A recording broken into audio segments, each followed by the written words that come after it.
Tout le monde apprend à respecter les plantes, car nous savons que c'est dans la nature et les plantes qu'il y a la vie. Sans ces plantes, il n'y aura pas de futur pour les générations à venir. On sait très bien que la déforestation est un désastre qui transforme la terre en un désert où personne ne pourra vivre.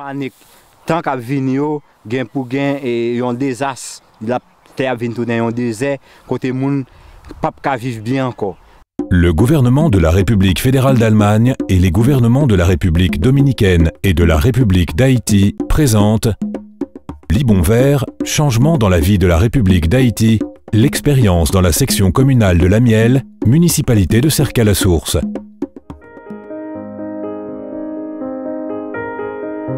La zone frontalière entre la République dominicaine et Haïti se caractérise par la diminution de son couvert forestier à cause de l'érosion.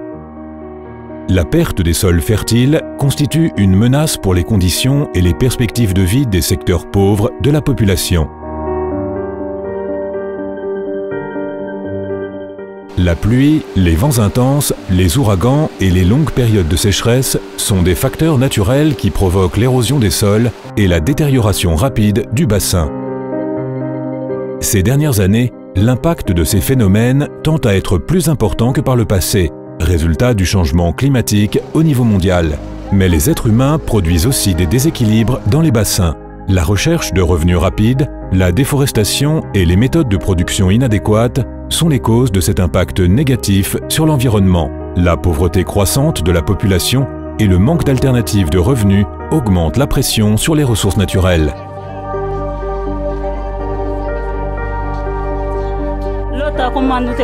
Avant, on ne mangeait que du riz et des haricots secs, parce que c'était ce que l'on trouvait dans la communauté. Il n'y avait pas ces plantes légumineuses, ni d'élevage de poissons et de pintades. Ces champs verts existent maintenant parce qu'avant, on brûlait la terre, chose qu'on ne fait plus maintenant. C'est pour ça qu'il y a beaucoup plus de plantes et que la terre est mieux protégée.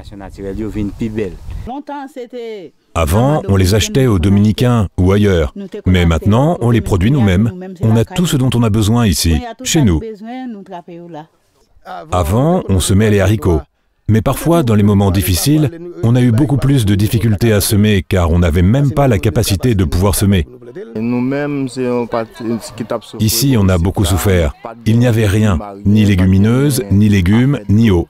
C'est grâce au projet de la Guise, qui nous ont amené ces projets, que nous mangeons mieux. Avec des légumes, des tomates, des betteraves, du persil, on mange plus sainement et du coup, on se développe mieux.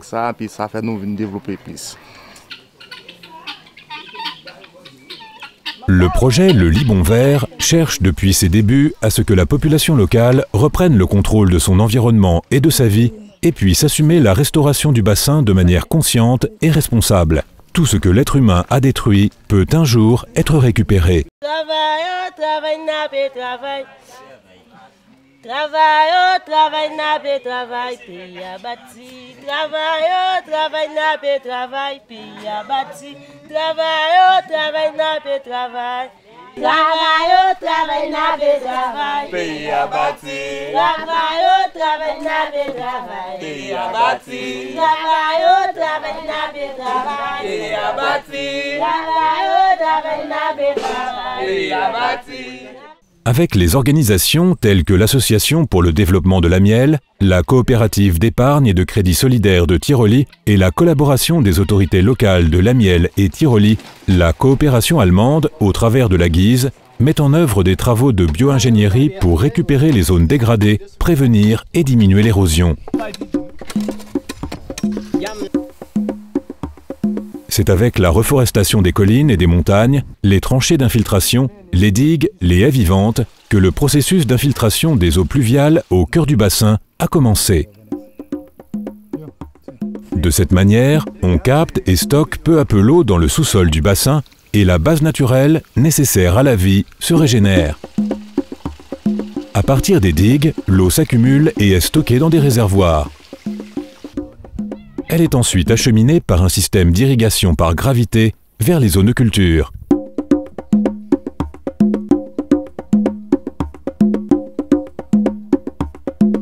Cette année, alors que dans d'autres régions d'Amérique latine et des Caraïbes, des communautés ont souffert d'énormes pertes dues à la sécheresse, la population de la section communale de Lamiel produit des aliments toute l'année. De cette manière, les communautés améliorent leur capacité d'adaptation aux effets du changement climatique, assurent leur propre alimentation et revenus et peuvent se projeter dans un avenir plein d'espoir.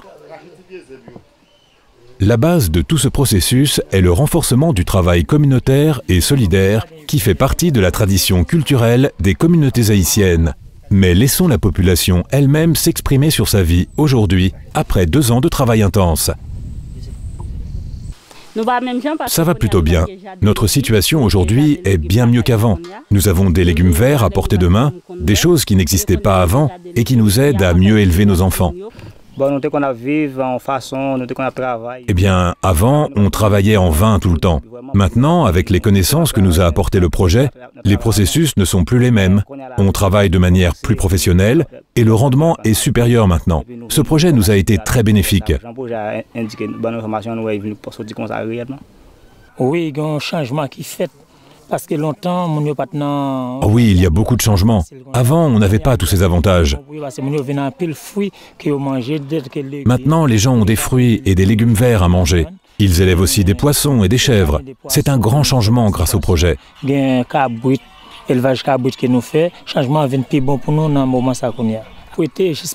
Maintenant, on emprunte de l'argent pour créer des commerces, pour vivre, payer l'école et pallier à certaines nécessités. Pour faire toute nécessité qu'il y a.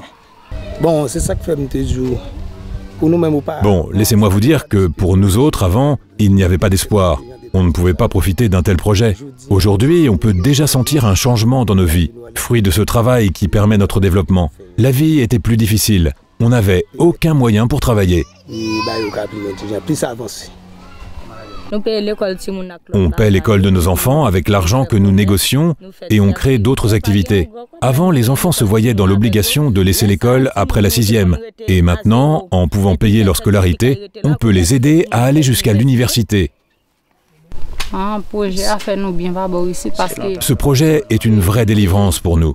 Le pays était déboisé et maintenant on participe activement à sa reforestation. On plante beaucoup d'arbres fruitiers comme des manguiers, citronniers, orangers, oliviers et beaucoup d'autres variétés de plantes. La construction de digues est très bénéfique, car elles évitent l'érosion de la terre par l'eau. Quand la terre ne souffre pas d'écoulement fort des eaux, quelles que soient les cultures que nous avons dans la partie basse, elles sont protégées. Cette réserve a beaucoup d'eau. Elle nous sert de source pour irriguer les cultures qui sont en bas. Les nouvelles herbes qui poussent couvrent la terre et conservent ainsi sa fraîcheur pour produire plus d'aliments. Maintenant, grâce à ces travaux, on respecte plus notre communauté, parce que depuis que la coopération allemande et la Guise sont arrivées dans la région, on a commencé à faire des canalisations et des réservoirs. Alors les paysans sont contents car leurs terres souffraient beaucoup de l'érosion et maintenant c'est du passé. Grâce à ces filtrations et canalisations, la terre est mieux protégée. Tant que dure le projet, nous en bénéficions, car nous sommes passés par des moments difficiles sans travail. Quand il n'y a pas de travail, il n'y en a pas. Mais quand il y en a, on arrive à en trouver un. Travailler la terre, c'est bien, car quand il n'y a pas d'argent, on peut utiliser ce que l'on a semé pour manger. On vend et on peut manger.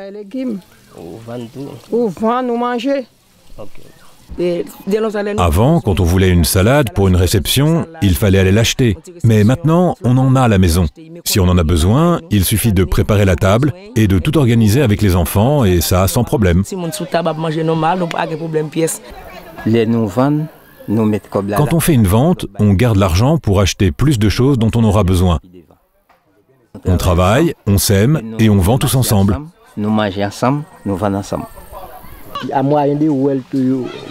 En plus, il y a beaucoup de choses que l'on n'avait pas et grâce à ce système, on peut s'alimenter avec l'eau du système d'irrigation. Avant, on semait en temps de pluie, mais avec ce système de trous, on sème sans s'arrêter, avec ou sans pluie. On continue à semer et à récolter.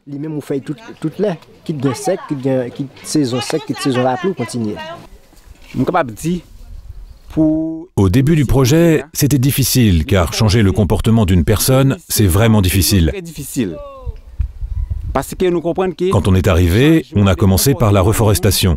Beaucoup ont apprécié l'initiative, mais d'autres non. Certains disaient qu'ils n'avaient pas assez de terrain et que le peu qu'ils avaient, ils ne pouvaient pas se permettre de reboiser. Sinon, ils n'auraient plus où vivre et où pouvoir semer. On a commencé par les sensibiliser. On a parlé avec eux et on leur a fait prendre conscience de l'importance qu'avaient les arbres. Et quand ils ont vu que leurs voisins acceptaient de planter des arbres et qu'ils étaient devenus comme cela, alors ils ont compris que reboiser était important. Et ils ont commencé à planter des arbres de leur propre initiative. Si tout côté nous commencé là, et bien même ils commencer à prendre conscience, ils commencé à entrer dans planter pied bois. Ça passe parce que longtemps. Bon, ce qui se passe, c'est qu'avant, il y a de nombreuses années, le pays était recouvert d'arbres. Mais il est arrivé un moment, et ce par notre faute, où il n'y avait plus de forêt. Maintenant, on se rend compte que pour survivre, il faut respecter les arbres. C'est pour ça que ça m'intéresse.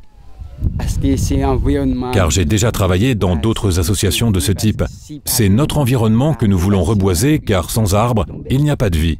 Ce sont eux qui nous permettent d'avoir de l'eau.